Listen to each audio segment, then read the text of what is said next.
Tonight in the Wrestling Heat, we have AEW going in the red line of things and Triple H getting highly frustrated with... We'll find out more on that in the video, so let's get started in about 3, 2, 1, let's get it.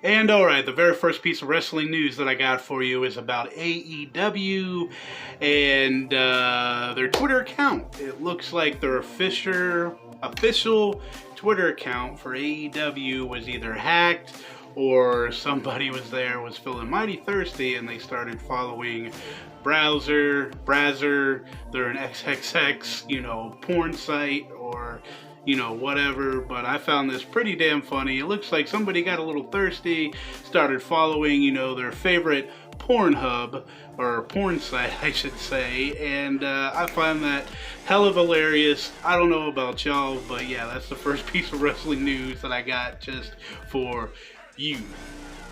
And next up for the wrestling news, some more stuff about AEW. It looks like their ticket sales are doing better than they thought, which is a good thing because I just heard that they are actually in the red line. And only thing right now that's keeping them afloat is the gaming thing that they have invested in and their ticket sales right now. And it looks like Tony Khan's father has actually came out and said he thought it was a pretty bad idea for his son to do this wrestling thing, and his father pretty much said, look, whenever I die, I'm going to be giving you a butt ton of money, so here you go, you might as well just start spending some of it now. And I would say Tony Khan has been doing a alright job over there in AEW. They're doing some good things. They're starting to pull in some big names, and hopefully they can get out of the red line, because right now it's not really looking too good. They got a 10-figure investment in the new video games, including these ticket sales are going to help out a lot.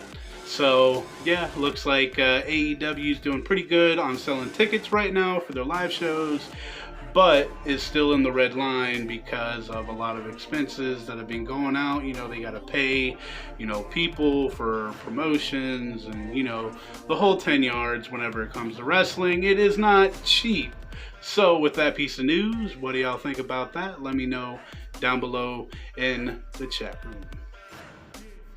And alright, this piece of wrestling news that I got for you is about Renee Young and Jon Moxley.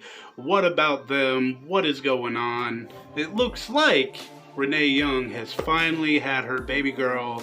She is doing fine, doing great. Jon Moxley's happy, Renee's happy, and looking forward to some of them baby pictures. And yeah, y'all excited for Renee Young and Jon Moxley for their new, baby daughter? I say congratulations, and we're moving on to the next piece of news, baby.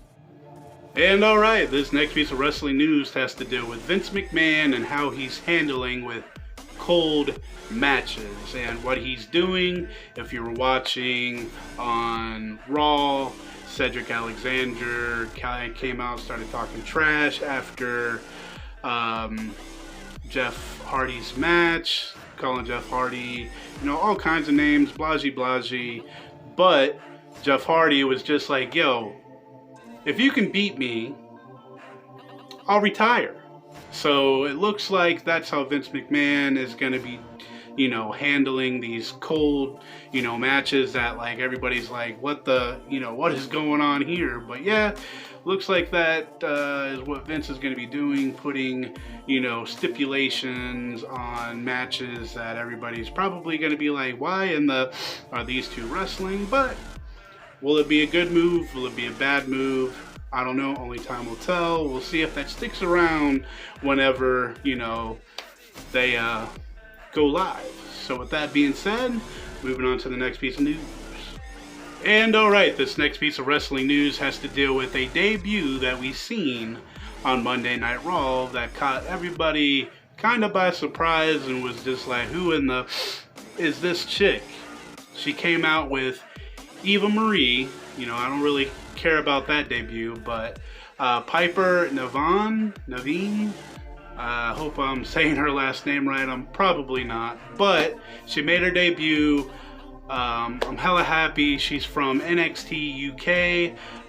They want to change her name to like Dewdrop or something like that, which I hope they don't do. I hope they just keep her as Piper, and she is a badass. She can work, and I'm not too happy with what people were saying about her online. And if you were one of them people body shaming her and, you know, making fun of her for how she looks, that is a shame on you, and that ain't cool. Like Carlito, I spit in the face and the people. That ain't cool. But yeah, Piper made her debut. So did Eva. I don't really care about that. It looks like we're gonna be getting the same crap that we did before. Yeah, she looks good. Yeah, she's got a good, you know, body. But still no wrestling. Still no, you know, sauce. But with that being said, I'm hella happy to see Piper on Monday Night Raw. I wish she would have been to SmackDown, but we will see how this goes with her and Eva Marie. I'm more happy for Piper, but let's see how this goes. Next piece of wrestling news. And alright, the last piece of wrestling news that I got just for you is about WWE considering bringing back talent that they released and bringing them to NXT. And we've seen that with Samoa Joe coming back, and they wanted them to be the general manager. William Regal was just like, yo, you know, I would want you to be, you know, the next in line. But Samoa Joe was just like, look, maybe down the road, but right now, you know, I want to be the muscle for the general manager. And that's exactly what he was, and they pretty much was just like, yo, if anybody puts hands on you, William Regal was like, look, if anybody puts hands on you, that's when you can attack them. And he was able to beat up a few people, Adam Cole, O'Reilly. He was holding the women back, Ember Moon and Shotzi. He was helping hold them back. It was hectic, and it looks like William Regal has a little weight lifted off of his shoulders, and it's good to see Samoa Joe back. Who else will we see back? Maybe Selena Vega, if you remember. She was spotted at the Performance Center. Chelsea Green has also been spotted at the Performance Center. I don't know, folks. It is pretty interesting, and Vince and Triple H looks like are starting to, you know, not, you know, clunk, you know, in the same, you know, range, because Triple H is actually getting pretty, you know, pissed off with Vince McMahon releasing all this talent that he spent time with, you know, grooming them, promising them a lot of things, and then they get into the main roster, and then everything falls apart, and then they get released. I would be pretty mad too. I'm on Triple H's side here when it comes to the NXT talent and how they're treated when they get to the main roster. Look at Aleister Black. Like I've said, Amber, you know, all the releases from last year and some this year, I would be pretty mad too. But, ladies and gentlemen, this has been the last piece of wrestling news that I had just for you. Thank you for watching. I love y'all. All y'all that came from Periscope, Twitter, Instagram to see what I'm doing here. I'm trying my best. I'm doing better as time goes on. But thank y'all for your watch time. If you liked the video, thumb it up. If you didn't like the video, thumb it down. Yet again, thank you for your watch time. And don't drink and drive. Don't text and drive. Wash hands, all that good stuff. I miss you, Mr. Suds. And the most important part of the video is to always and forever just keep it just a little bit too sweet, baby. And I'm out of here, and see y'all in a couple days. Back It's back cause I'm mass destruction. Guess who's here? The bad boys of wrestling. Testing competition when the